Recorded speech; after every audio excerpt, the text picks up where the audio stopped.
So yun, good morning mga paps, mga kapadyak. Ayan, meron tayo ngayon ditong prehab body ng Pops Pro 2. Ayan, ito lang naman yung kauna-unahan dito sa Pilipinas na may 8 pounds 3 teeth. Ayan, napakalupit niya to. Itong prehab body niya, alloy. Ito sa may ratchet teeth niya is high grade steel.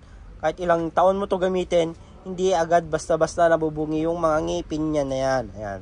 Itong ratchet teeth niya, 76 teeth. Ayan.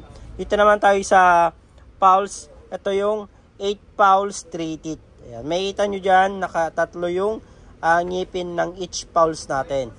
Tayo pa lang meron nito. May mga nirelease sa iba't ibang brand 8 pulse, pero tayo 8 pulse 3 teeth. Kagandaan pa nito, yung mga spring na nakakabit dito, makikita nyo dito yan. Hindi siya yung power spring kundi bend spring. Ayan, nakasupport lang siya sa mismong mga pulse natin. Ayan. At itong makikita nyo dito na parang ring, ito yung pumipigil sa pulse and spring natin na maglaro-laro sa loob at para hindi siya makapag-contact sa mismong hub natin. Ayan. Dito naman tayo sa may mga butas. Tayo pa lang yung kauna-unahang hubs na nakapag-release ng ganito na may airflow sa loob. Na habang umiikot no, itong pulse natin sa ratchet teeth is nag-iinit kasi yan. Nakakatulong itong mga butas na ito para makapag-create ng hangin. Ayan. Para hindi agad nag-iinit itong nag-engage natin na mga pulse and spring, lalo sa mga mahabang palusong. Ayan. Ito yung tunog niya. Ayan. May kita nyo, napakaraming engagement yung narinig nyo bawat ikot niya. Ito yung pa yung kagandahan sa Pops Pro 2. Yung tipong pag pedal mo, pag ganun mo, halos wala siyang play. Instant engagements siya. Kaya ito yung pinagmamalaki namin na pag gamit mo yung Pops Pro 2, instant engagement yung may ibigay niya sa'yo. Di kayo instant power. Pag nagpedal ka, kumbaga wala siyang delay. Ayan. Kasi yung sounds niya, ito. Ayan, napaka-smooth. Hindi siya yung tunog lata, kundi yung ang tunog niya yung mamahaling hubs talaga. Kumbaga kaya na nating makipag-sabayan sa mga mahaling hubs, pero budget meal siya.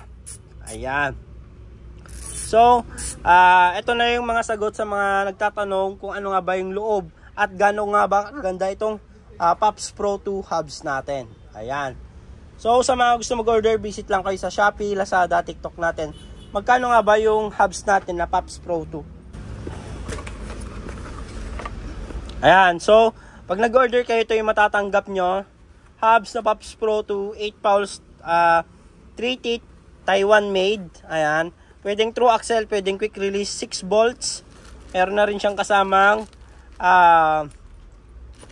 quick release at saka yung conversion niya pang quick release tsaka true axle. Spacer para sa mga gumagamit ng 8, 9, 10 speed. Ayan.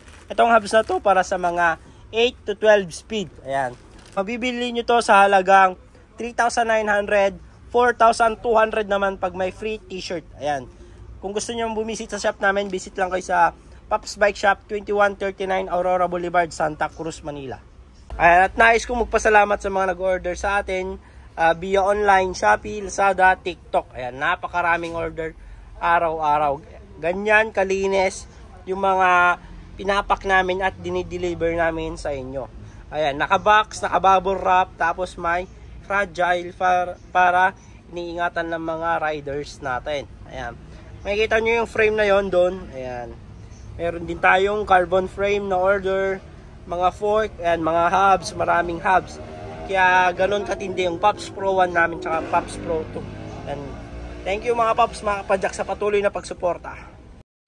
At sa mga nasa malalayong lugar naman na gusto magpakita ng suportas dito sa Pops Bike Shop at gusto mag-order, ayan, visit lang kayo dito sa mga legit account namin. Dito lang kayo pwedeng makipag-transact para legit at di kayo may scam. Visit lang kayo sa TikTok, Shopee, Lazada namin. Pops Bike Shop Official. Ayan, ito yung mga legit account namin. Jason Bike Parts, Bikers Need. Thank you mga Pops, mga kapadyak. Ayan, dito na kayo makipag-transact at mag-order. Thank you.